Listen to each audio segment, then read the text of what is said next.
this country before it erupts into civil war. Okay? Support the right-wing conservative forces. By money, by crooks or love, doesn't matter.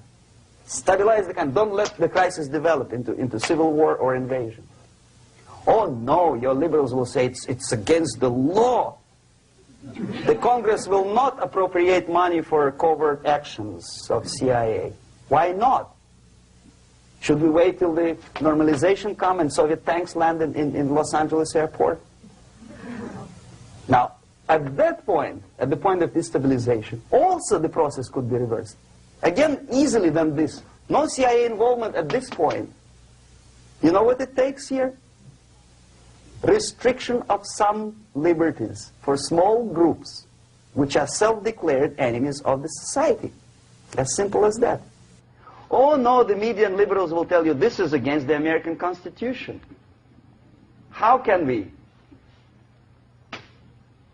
by force, deny the civil rights to criminals, for example? It's not good. Okay? So we allow them to... Okay, if you allow the criminals to have civil rights, go on and bring the country to the crisis. This is a bloodless way to do.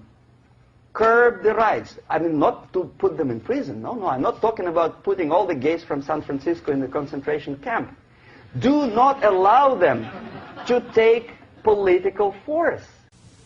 Do not elect them to the seats of power, whether it is municipality level, state level, or federal level. It has to be beaten in the heads of American voters that a person like that in the seats of power is an enemy. Do not be afraid of this word. It is an enemy. If he is not an enemy here, he will be here. Later on, he will be shot, of course. But at this point, he is an enemy. Okay? You are doing great service by denying him a right to capitalize on his own crazy ideas and become a powerful man, a man who uses the seat of power. Restriction of certain freedoms and permissiveness at that point would prevent sliding into crisis and probably will return the process of destabilization. To curb unlimited power, monopolistic power of trade unions, here, at that point, would save economy from collapsing. To introduce a law to stop private companies of raping public opinion's mind in the direction of consumerism. No company must have a right to force you into buying more unless you want it. There must be a law. You want to advertise your car? Okay. But not a single mentioning of buying it now and saving money. It must be against the law to force people to consume more. Self-restraint. Previously, before this process started, the self-restraint was a business of church, religion. Because our preachers, the fathers of church, would tell us, material values are good, but it's not the prime function of human being. Because you have to live with something. Obviously, the design for our life is not to consume more deodorants. There must be something greater. If such a complicated instrument as human body was created, obviously there must be some higher purpose for that.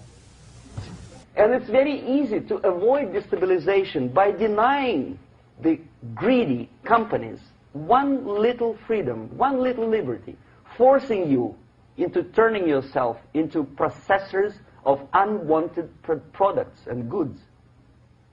They turn you into machines, like the worm who there's inlet and outlet. So, and how long an average appliance lasts these days? Less than a year. Why? Where's workmanship? Well, we want you to buy more. Okay. Destabilization process could be easily overcome if, as I say, the society, by its own will or after persuasion by the leaders, will come to the idea of self-restraint. It's so hard, we want to consume more. But you have to. Unless you will come to this stage, when, as we say in Russia, if Sahara Desert ever becomes a communist state, there will be shortage of sand. So you have to curb your... you have to curb your expectations at this point before it's too late. But no, we don't want to do it. Demoralization process. Again, it's the easiest thing to reverse. First of all, by restricting import of propaganda. The easiest thing to do. Unlimited, unrestrained import of Soviet literature, Soviet journalists, giving Soviet propaganda and ideological agitators equal time on American TV networks. It has to be stopped. And it's easier. They won't be offended, mind you. As a matter of fact, they will respect America more. But when my former colleague Vladimir Posner appears on Nightline, and Ted Koppel asks him, well, Vladimir, what do you think about this? And what can he think? He is an instrument of propaganda. He thinks what Comrade Andropov tells him to think. He's just a nice, articulate mouthpiece of the Soviet subversion system. And Ted Koppel makes you believe that my friend Vladimir Posner thinks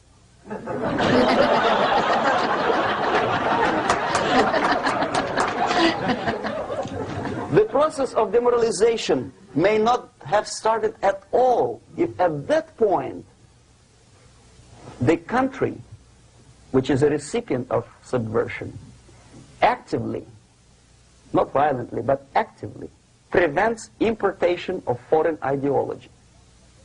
I don't want America to follow the pattern of ancient Japan.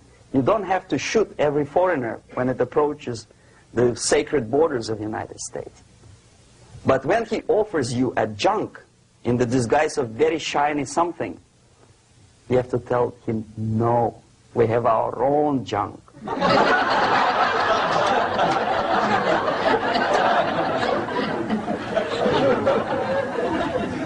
If at that point the society is strong, brave, and conscientious enough to stop importation of ideas which are foreign, then the whole chain of events could be prevented. Recently I've been to the Philippines, and I was shocked how in big cities like Manila, children listen to deafening music. A melodious nation with long traditions of good, nice ethnic music, introduced by Spanish long time ago, maybe 2 centuries, 3 centuries ago, I don't remember how long. All of a sudden listen to musical garbage, blasting their radios at full blast, at the full volume. Why? In India, I spent many years watching the reactions of Indians walking out of movie theaters after seeing Hollywood production. They couldn't figure out why Americans are so wasteful. They smash their cars, their shiny cars, every 5 minutes. How come they shoot each other for $500,000?